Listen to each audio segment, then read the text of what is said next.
Hello, my Bill 5000 Nation. How's everyone doing today? Hopefully, everyone's having a great day. If not, I hope it gets better from here. We are back with another Coffeehouse Crime. This one is titled The Killer Who Changed Her Face to Remain Hidden. Now, we did a Mr. Ballin and a that chapter. Mr. Ballin's was last week. That chapter was just the other day. Over the same story, we got a little bit different perspective between that chapter and Mr. Ballin, and the same viewer has suggested this one as well. We're going to get into it. It is 33 minutes long, so, but we all know how Adrian likes to rip our souls out and just crush us internally and leave us a crime puddly mess in the corner. Hey, all right, I'm excited. Let's get into today's story. Go ahead, turn the lights down low, put on something comfy, cut up with someone special. Oh, let's hear things we can't forget. It is often said that love is a powerful thing, an emotion that can potentially provide a lifetime of happiness. However, on the flip side, it has the ability to turn desperate people He's like bringing it in like a fucking thunderstorm into the most barbaric of animals. It was when Caitlin Armstrong found out that her ex-partner had found love elsewhere that it sent this otherwise seemingly gentle woman into a seething hatred. What she would do next was horrific, and it devastated friends, multiple families, and the entire cycling community across America. Her actions would force her to flee, and she would remain at large for more than a month. And shockingly, it was during this I have said it every time I have watched this video. Just the sheer fact that she was on the run for that long just blows my mind, especially in today's age where phones are attached to everyone's hands. Everyone is doing a TikTok or taking a picture, doing something. Everyone is doing something. For her to just that blows my mind. Time that she would do almost anything to remain undetected.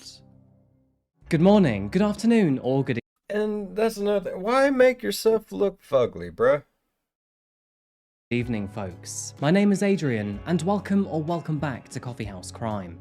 Today we're looking at the case of Mariah Wilson. Our story today looks at the lives of Mariah, Colin Strickland, and Caitlin Armstrong, and how their encounter would unfortunately lead to a world of tragedy. However, it was what Caitlin did after the fact that would quite simply baffle millions. By the way, and just to let you know, that I post true crime and strange cases here on a weekly basis. So if that does sound like your kind of thing, please consider subscribing to the channel. And now, with that said, please grab yourself a coffee, pull up a seat, and get ready for the deep dive.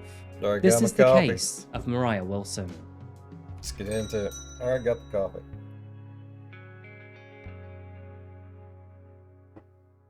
Poor Mo.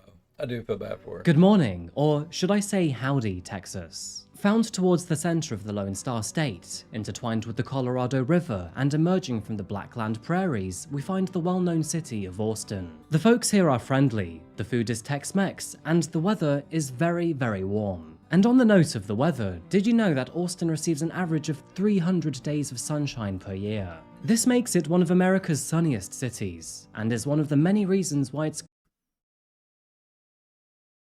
I don't know if I'd like that. I mean, don't get me wrong, I love a beautiful sunny day. But there's also nothing better than a nice, just rainy day, sitting in the house, catching up on some boob tube. Just comfy. Yo, I'm sorry. Maybe I'm weird. Maybe it's just me. But I do like, I don't want it to rain all the time because then they wouldn't be special. But I do like rainy, just dreary, stormy days. Just, oh. growing so quickly. With a population just short of 2.5 million residents, the metropolitan area is expected to pass 4 million people by the year 2040, which means that Austin must be doing something right. The city's economy is mainly driven by high-tech industries such as pharmaceuticals, It's all fucking people. biotechnology, and IT. And interesting side note, but as of today, there are more than 300 companies in Austin that specialize in AI. All of a sudden, this is sounding like the perfect place for the Terminator. Drive around the city and you will likely see bumper stickers with the slogan "Keep Austin Weird." It is a slogan used to promote local businesses, remain different, and perhaps even justify their breakfast tacos. Now, I know you Americans are quite particular when it comes to the word tacos. Dang, Honestly, yeah. I'm split right down the middle because in Mexico and here in the UK, it's taco. Anyway, with over 400,000 of these stickers sold statewide,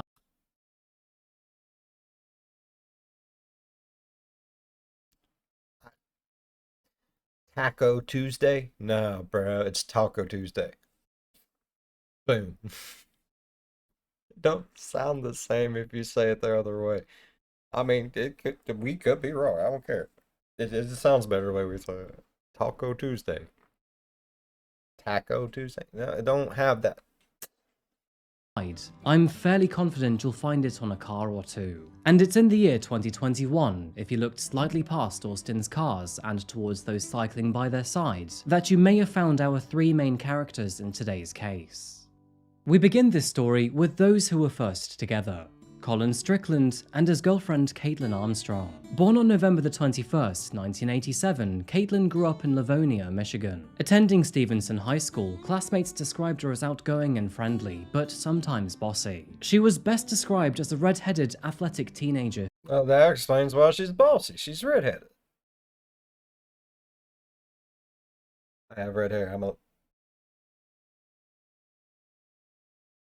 I have red hair. I'm allowed to say that. Okay. Okay. Yeah. who excelled in volleyball as well as track and field. And to add to this, she also briefly played basketball. She also won Best Hair in the class of 2005. Clearly a cut above the rest there. Anyway, Caitlin went on to attend Schoolcraft College before attending Eastern Michigan University. However, it was after working in finance for several years that she decided to change careers and become a licensed realtor. In her spare time, she also taught yoga, and maybe this is where the red flags initially began to appear. Because does Yoga? anybody know a perfectly sane yoga teacher? Fuck no. I thought not. It was in October 2018 that Caitlin met a man Is it just me, or is he gradually getting a little bit more funny? It's weird seeing I'm used to Adrian being like just serious. I like the fact that he's been throwing little funnies in there. I like it. on the dating app Hinge, and his name is Colin Strickland. Born on November the 7th, 1986, Colin was a native of Johnson City in Texas. Sounds like one of those names you'd see in like a TV show about Law and Order. He's one of the Stricklands. Colin spent his childhood on a farm on the outskirts of the city, where he became fond of the outdoors and eventually learned to ride a bike on the gravel roads. He loved his music and his Okay, once again, I have rode a regular bike on a gravel road. It sucks. The curves and stuff. But I've said this in one of the other videos. If you have a bike made to be ridden on gravel, is there a difference? Like, you don't want to take like a regular bike up rocky paths, and you want one that has like the little spring and shit. That way, it's not so hard on your booty and your butt bone and your nether heathers. So, like, does having a bike made for gravel, or even tires on a bike that isn't made for gravel that are made for gravel, does that make a difference? I don't know anything about cycling. I know how to ride a bike. Once upon a time, I knew how to do tricks. Other than that, I don't know how to do shit. art and was described as an eccentric young man. And growing up on an organic farm, he was very conscious about the sourcing of his food. By the time he had turned 25, Colin had started professional bike riding as a member of the Red Bull athletic community. He won his first cycling race I mean, look at that bike. That bike looks like it could go through some shit, bro. Look at the wheels on it. These wheels are... Look at it. Like something you see on Grand Theft Auto 5, bro. after college and went on to compete internationally. And nowadays, with over 40,000 followers on Instagram, he has become a very popular figure within the cycling community. Caitlin and Colin appeared to have a very happy and healthy Probably. I don't relationship know. with each other, which was backed up by a mutual hobby and many shared friends. Things became more serious as time went by, and by the year 2021, following a freak plumbing accident in her apartment, they moved in together. However, despite these positive signs, cracks began to form. Was it a plumbing accident? Or did she do it on purpose so she could move in? Boom, boom, boom. The block. I don't know why do I whisper sometimes? I have problems, people. Okay. The unwhispering version. What if she broke the plumbing or whatever herself so she would have a reason? She could be shifty. We don't know. In both Colin's and Caitlin's relationship, and by October 2021, they had come to a breaking point. They ultimately called things off, but despite the breakup, they still had to live together, and neither of them seemed to have a problem with rebound relationships. It is reported that after breaking up, they moved into separate bedrooms within the house. However, Caitlin started to have relationships. Excuse me. Why did they have to continue to live together? I didn't hear that in the other videos. Why did they have to continue living together? What was the reasoning? I hope he tells us. And sex with multiple men she met on Bumble. Now,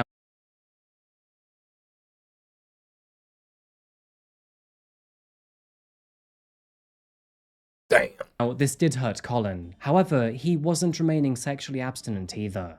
And it's here that a woman named Mariah Wilson enters the story. Mariah was born on May 18th, 1996 to her parents Eric and Karen Wilson, and by her side she had one brother named Matthew. Mariah grew up in a small town named Kirby, which is found in the northern half of Vermont. Life here was filled with greenery and the great outdoors. As you can imagine, Vermont is a beautiful part of the world to live in. From a very early age, Mariah displayed a perfectionism that often overwhelmed her. It was in middle school that her parents found a therapist to help her manage her highly driven personality. But this determination would remain, and would further help her to achieve amazing things in life. How determined do you have to be to determine yourself into therapy?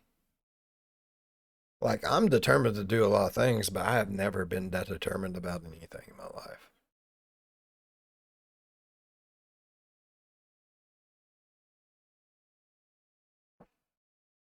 I don't know how I feel about that.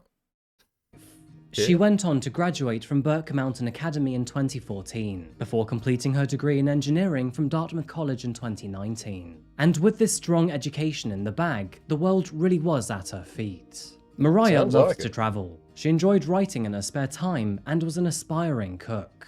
Tacos and maple creamies were her favorite. Tacos? It's not Taco Tuesday. Taco Tuesday, man. Don't take that from me. I mean, those do look like badass. I do love a good street taco, though. Favorites. Separately, not together, of course. Then again, You've never had ice cream taco? Klondike makes them. Choco taco. again, no judgment if you desire a Frankenstein of a combination. Coming from an athletic family, Mariah was passionate about sports and the great outdoors, even from a very young age. She would go on to find her hobby in cycling, something that would eventually change from a passion into a profession. You see, much like myself, Mariah decided that engineering was not the job she wanted, or at least not the one. You know, I watch YouTube. You know. Does everyone who goes to school to become an engineer stop becoming an engineer and become a YouTuber? Because he's not the first YouTuber I've seen say that they was going to school to be an engineer, and this was like, fuck it. Oh shit. In her early 20s. She was a demand planner. That's where I fucked up. I went to school for nursing. I didn't go to school for engineering. Damn it. for a company named Specialized. However, after getting sick of the corporate structure and all of the bullshit that goes with it, she became a professional cyclist instead. Mariah became a well-known gravel cyclist, and to add to this was a nationally recognized junior skier. And incredibly, after just 2 seasons of gravel cycling, she rose to the very top of her game, winning numerous victories in both gravel and mountain races. Now, as we all know, the COVID-19 pandemic happened from 2020 through to 2021 and beyond. As a result, bike racing went on hold during this time frame. However, Really? Mariah found that working from home Why did bike racing go on hold?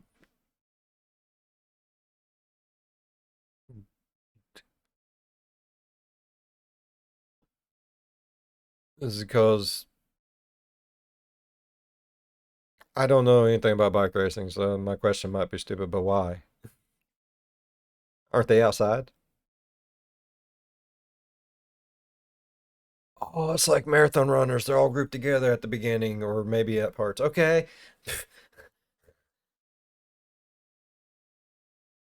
We all have those moments. Don't look at me like that. gave her more time to train and improve her performance. In November 2020, she headed off to the proving ground for American endurance racers, to a place that many of you may know from a previous video of mine. Of course, I'm talking about Moab's White Rim Trail, a 100-mile loop through the canyons of Colorado and the Green Rivers. Good God. Completely self-supported, carrying only a hydration pack and 2 water bottles, Mariah Wilson completed the loop in just under 7 hours, setting a new Holy record shit. for women. Hello! I'm here with the fabulous Mo Wilson. You are like ready. I'm ready. You're Yeah, ready. I'm so excited to be here. Like a this is cycling the first big god. race of the year, so yeah. Holy Ready shit. to kick it off. What do you got on the deck? Like a lot. It's hard to like wrap it up in a few sentences. Definitely, I mean, the whole Lifetime Series, the Grand Prix is a huge target for me. I would be doing most of those races anyways, but to tie them all together, I think is going to be really exciting and a fun way for everyone to follow along. Yeah. And yeah, I like the mixture of mountain and gravel is really exciting for me too. Because I love both, and it's been hard for me to categorize myself as. Another question. Whenever you're going through different things like that, do you have to switch bikes? Do you have to switch tires? I mean, this is like some amazing race shit where, you gotta fix your whatever you're doing to do, or is it just like you just kind of find a common middle ground between the both? I don't know. One or the other. I had a mongoose and I had 10 speed, I think Huffy. That's it. Like I did tricks on the mongoose and like my 10 speed is what I just rode around, just going to friends' houses and stuff. I don't know nothing else. I know how to fix a chain. Sort of. So I'm really excited for that. And then got a couple, just like, a lot of the other big gravel events, BWR, Rule of 3, Gravel Loco, some stuff in Vermont Overland, Rooted. I might Holy shit. I'm thinking about trying to do a little bit more mountain biking too. I might do like mountain bike nationals. We'll see. I think that. Now is, that would be not on a big cool. That would be so cool to like be riding your bike through the mountains. I'd be scared shitless that I'm going to hit something. I'm going to go fucking flying down that mountain face first. Eat a tree. Be awful. gravel weekend. So it is hard to do it all because there is quite a bit of overlap. But yeah. Well, if you're in it, you might as well be in it to win it, right? Yeah, definitely. Why not? Going all in. This victory established herself Oh, yeah. as a rider to watch heading into 2021. And moving to the month of October, after moving to Austin, Texas, she was set to become more famous in her sport. However, that wasn't the only attention she was receiving, as during this very month, she walked into the gaze of newly single Colin Strickland.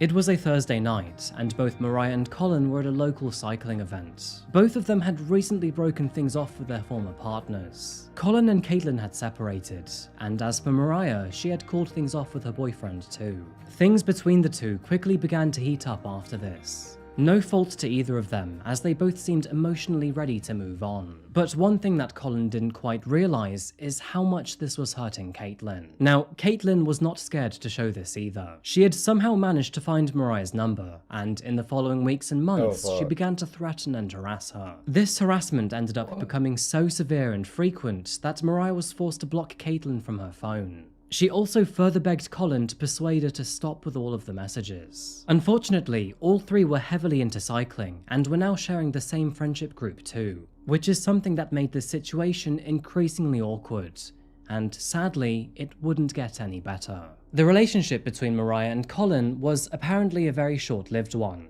and allegedly, Colin called things off after just a week or two of them dating. Both he and Caitlin would eventually rekindle their relationship too, and eventually got back together.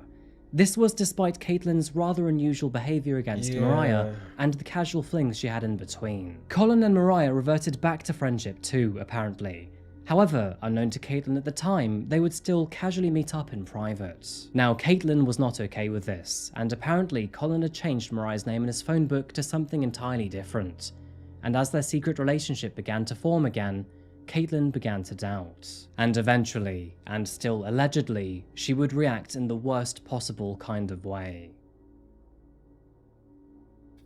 May the 11th, 2020. The time was shortly before 10 PM when the authorities were called by a very distressed woman. She claimed that she had just returned home to find her friend motionless on the bathroom floor. Authorities responded to the call immediately, traveling to the address located near East 7th Street, just east of downtown Austin. And it was when they got there that they witnessed a very terrible scene. A young woman in her mid-20s was found deceased. She had been shot multiple times from a very close range. It was with great sadness that the body was identified to be Mariah Wilson. Tonight, we're learning the victim of a deadly shooting in East Austin earlier this week was a well-known cyclist who was supposed to take part in a mountain bike race in the hill country today. Anna Wilson, better known by her middle name Mariah, was pronounced dead on Wednesday night at home on Maple Avenue near 18th Street. Austin police were called there after a friend of Wilson's returned home to find the 25-year-old unconscious with gunshot wounds. APD has identified a person of interest and does not believe the shooting was random. They're urging anyone with information or video of what happened to give them a call.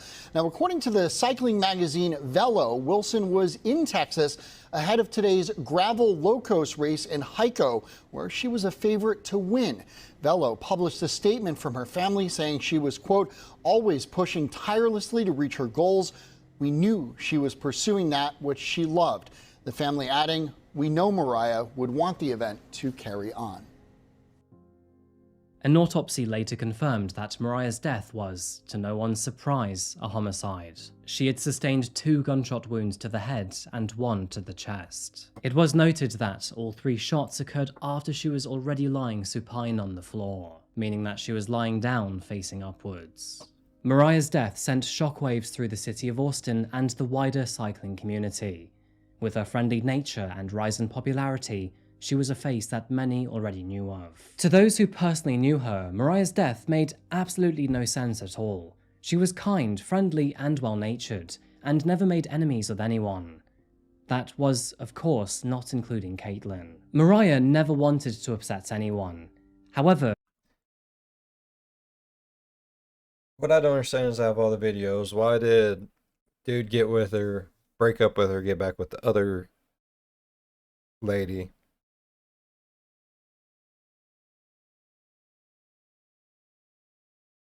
Out of nowhere. And I'm not saying this is like completely out of nowhere, but they separated, they were still living with each other because they had to or whatever. I don't understand it, but whatever. She's going, hooking up with other people. He's going out, hooking up with other people. It literally sounds like they were moving on.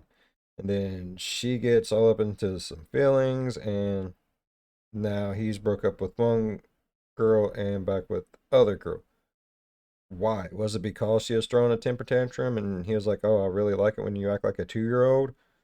Or what? I don't understand. Sorry, I had a splinter in my finger. It hurt. I don't know where it came from. this weird love triangle of course brushed Caitlin the wrong way, and so with that said, people began to speculate. What was concerning is that Caitlin had even expressed her desire to kill Mariah in the weeks leading up to her murder, and now with Mariah dead, the spotlight was put very brightly on her face.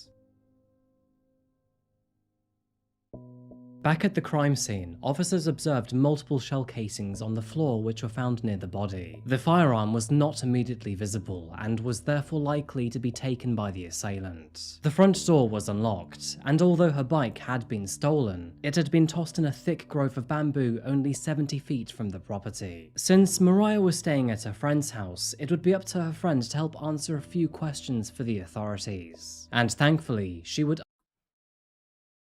So did the lady that shot her throw her bike in the weeds? Like, I don't understand that part. I mean, none of it makes damn bit of sense in my book, but I really don't understand why she took her bike and threw it over in the fucking weeds. The hell did that do? You feel better about yourself?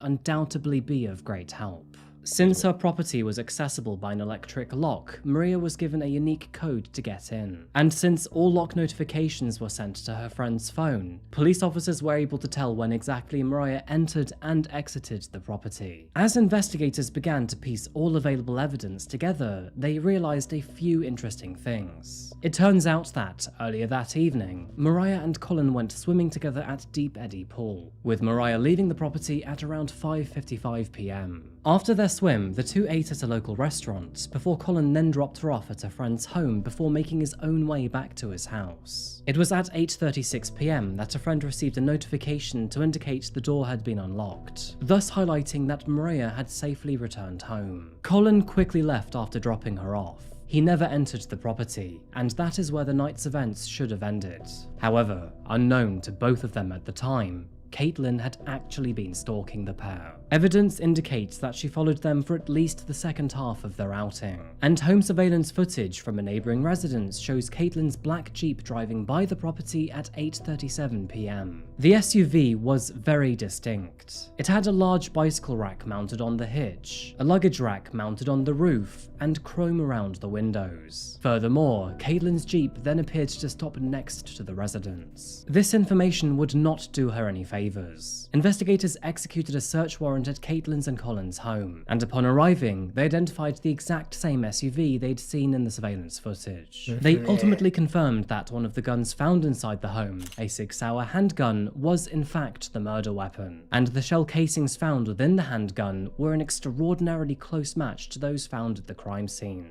Although Colin was at the property when police arrived and remained to be very cooperative with officers, Caitlin was nowhere to be found. This of course leaving her boyfriend in very hot water. The man agreed to be interviewed by police officers, where he then came clean about his love affair with Mariah Wilson. However, he made it very clear that he had nothing to do with her murder. He told them that he'd met her for swimming and then for some dinner. However, the evening remained very PG and he never went inside the property. However, he did admit to lying to Caitlin, because shortly after leaving Mariah, he sent her the following text message. "Hey, are you out? I went to drop some flowers for Allison at her son's house up north, and then my phone died. Heading home, unless you have another food suggestion." Getting home at around 8:43 p.m, Caitlin was initially nowhere to be seen. She did return about half an hour later though, at 9:21 p.m. These were not the only details revealed by Colin, however. He also admitted that he'd purchased 2 firearms in December 2021. One of those was for himself, a Springfield Arms EMP, and as for the other, a 6-hour for Caitlin. And predictably, both of these were found at the property. With a growing level of doubt surrounding Caitlin's supposed innocence, and the authorities looking into her profile, it was realized that she already had an outstanding Class B warrant for her arrest. Now, this warrant was not related to the case, and involved some unpaid bills.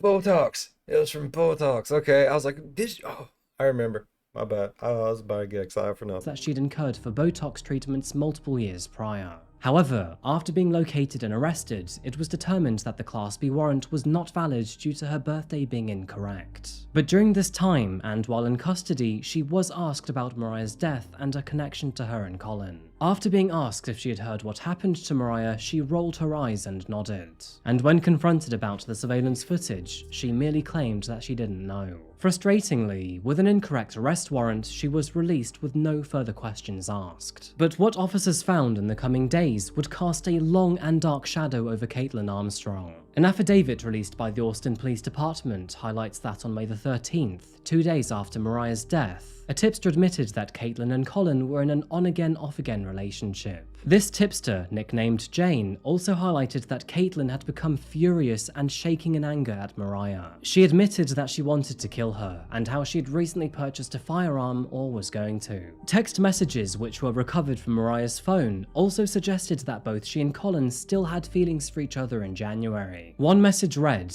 "Hey, so, I would like to talk to you at some point. I had originally texted you on Friday, but it appears my texts aren't going through again. This weekend was strange for me, and I just want to know what's going on. If you just want to be friends, then that's cool, but I'd like to talk about it. Cause honestly, my mind has been going in circles, and I don't know what to They all like that text message. think."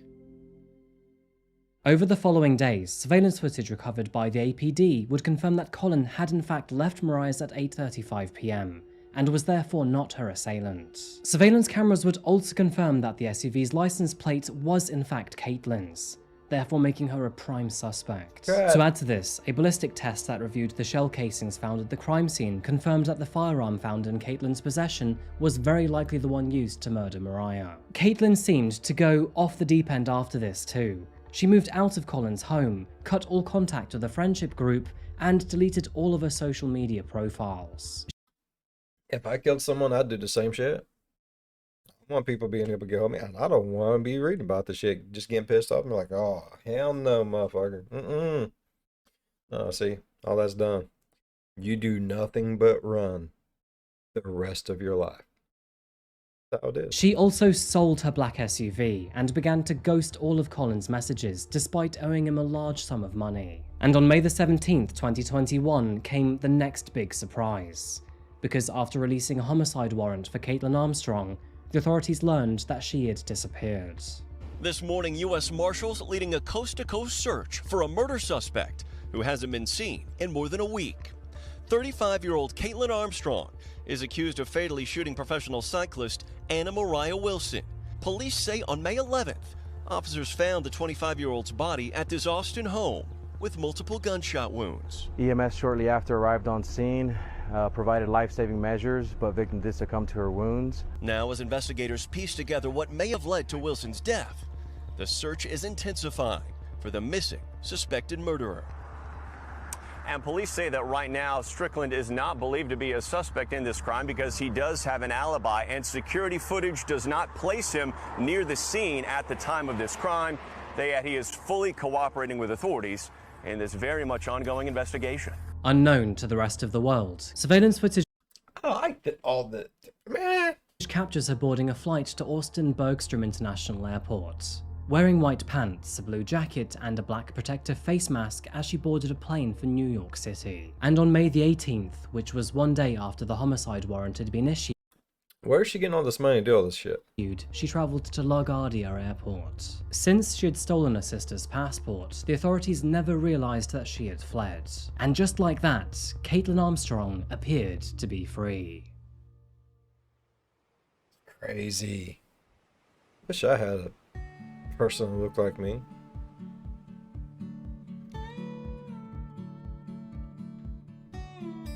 Away from the pain, the panic, the fear, and the desperation, Caitlin appeared to have found refuge in a home away from home. Costa Rica was her destination, and Santa Teresa seemed like the perfect choice. But why Costa Rica? I mean, what was the idea? It's like, I want to go to Costa Rica. Man, go somewhere where the extradition is probably never going to happen. Requiring a 3-hour drive and a 2-hour ferry to get to the nearest airport, it is a remote part of the world. It is here, amongst the expansive beaches and mountainous rainforests, that tourists and locals find surf bars, beach parties, surprisingly fancy bakeries and cafes, and a very laid-back atmosphere. Teaching yoga and sipping margaritas by the poolside, she earned extra money through part-time work at a hostel. Nobody knew who she was. Caitlin had cut and dyed her hair and even changed her name to Ari.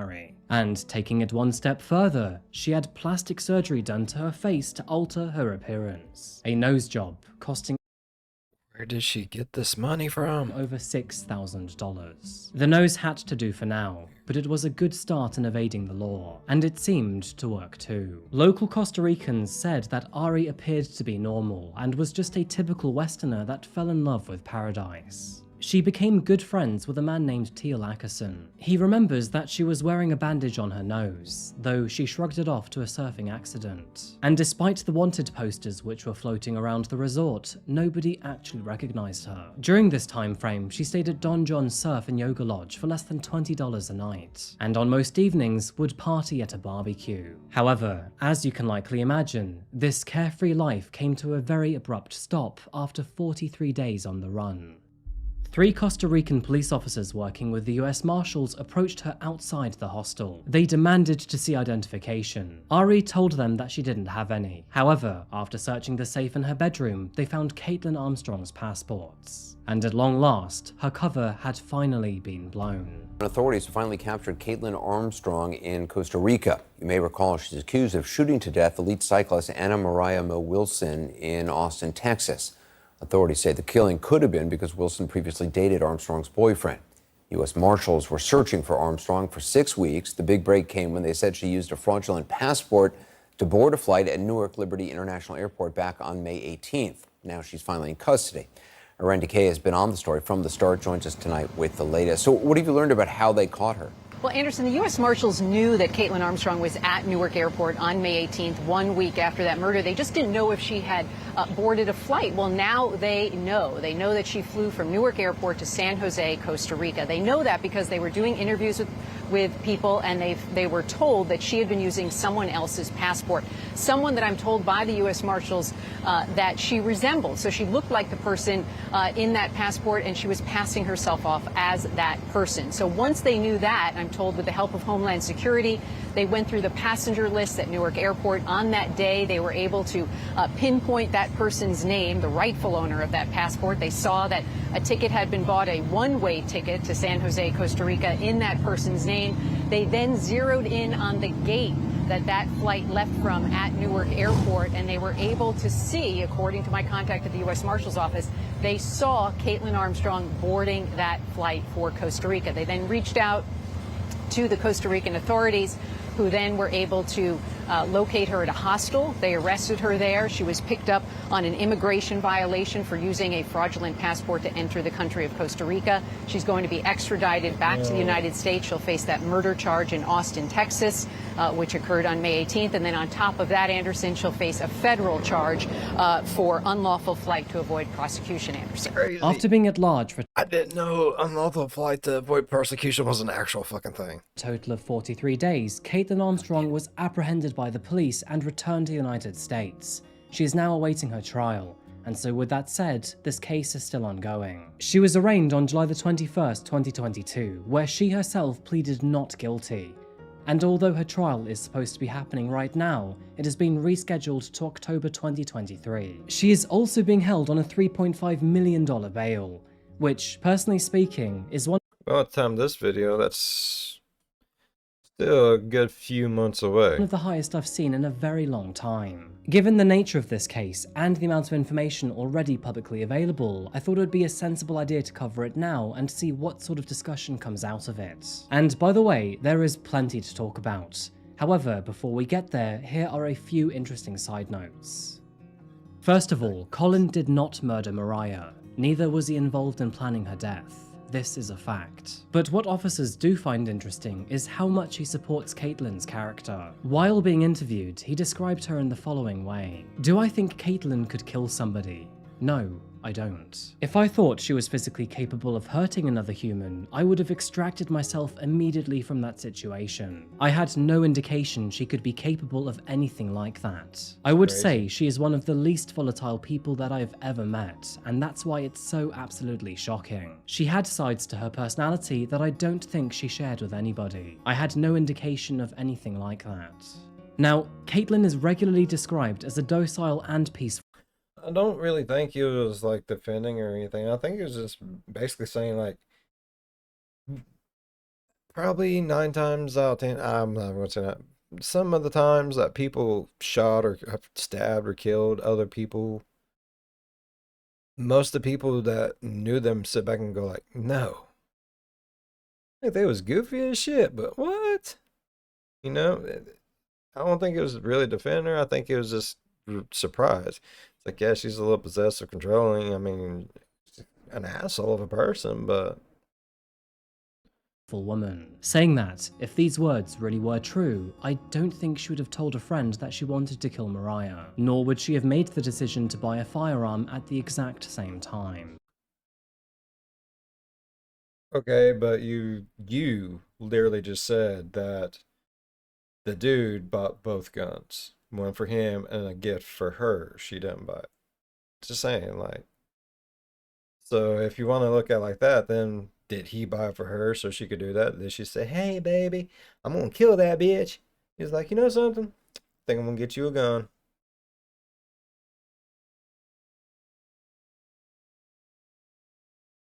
It is alleged that, after murdering Mariah and returning home, Caitlin approached Colin and then initiated sex. Different to her usual self, she was very forceful and dominating. And although Colin didn't mind at the time, he eventually realized why she behaved forcefully. And of She was on that killing high. Wonder what she ate afterwards. I'm just saying, certain things stick with you, people. course, that realization left Funnel cake. him traumatized. He was her trophy, and she was claiming her prize. Although Caitlin has not yet stood trial, and she has a right to prove that she is not guilty, there is a myriad of evidence available to suggest otherwise. Her jealousy over Mariah highlights a motive.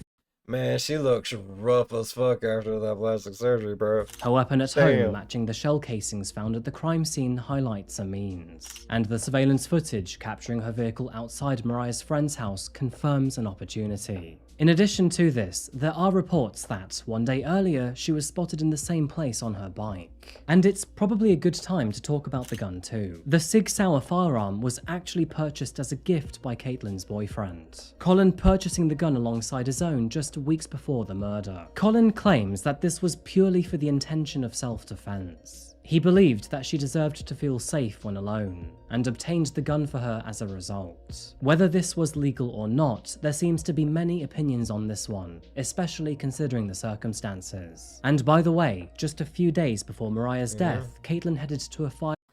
I mean, if you could just go out and buy a gun and just give it to someone else, then what's the point of having gun laws, you know?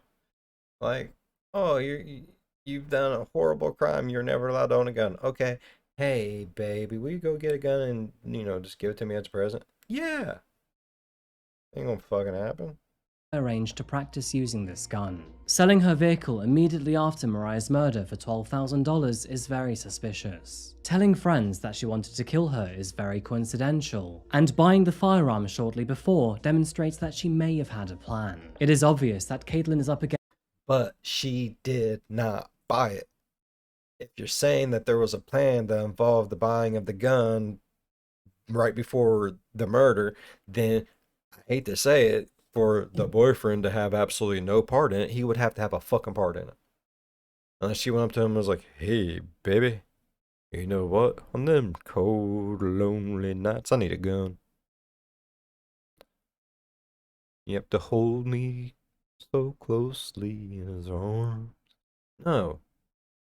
He said that he got it for her because he wanted her to feel protected.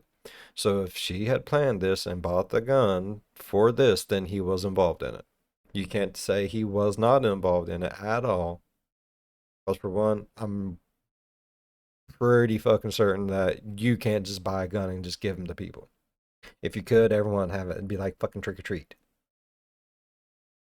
For 3, for 4, for 5, for all of them. I'm pretty sure he knew. I don't know why, but is like the cycling world a very competitive thing to where maybe like the 2 best cyclists, 3 best cyclists, or like would one of them want to whack the other one, take him out, swim with the fishes? You know what I mean? Just asking random questions. He's got questions. I got questions. We all have questions. I have my main question is why do that to your face? You was actually kind of pretty. Now you look derpy. One eye's not even right no more, bro. Against some very solid evidence. However, her defense team hoped to challenge and overcome these hurdles later this year. Her lawyers have also fought back, demanding for various articles of evidence to be excluded from trial. This includes her arrest warrant, interrogation footage, and much more. Though, sucks for them, all of these motions have been denied. They also claim that she was not properly read her Miranda rights, and that she has faced corrupt officers who have been against her from the very beginning. Her team have said that the officer who wrote her police affidavit is, quote, a misogynist who has written a fictitious story portraying Miss Armstrong as a jealous woman scorned by Mr. Strickland. Her lawyers have also claimed that she left Austin legally, and that her flights and changes to her appearance were decisions driven by fear of her boyfriend, Colin. So, the big question on everyone's mind is, did Caitlyn do it? Is there enough information publicly available to confidently say yes? And do they have any more evidence privately at their disposal? Whatever that outcome may be, nothing can be done to bring Mariah Wilson back. An incredible young woman at the very beginning of a successful career. Reading many reports, tributes, and obituaries online, it is obvious that Mariah was and is a much-loved woman.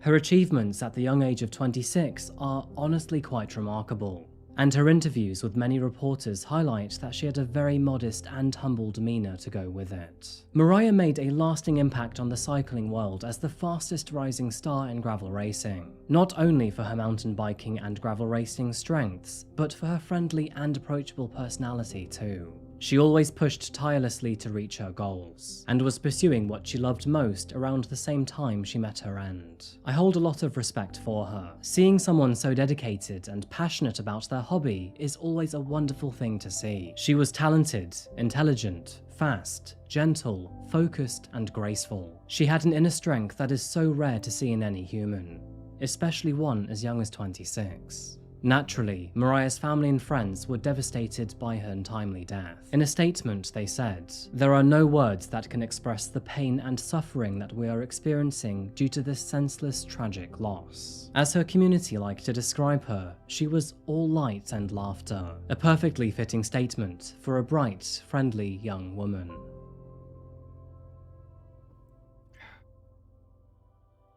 So folks, I think that just about... Alright.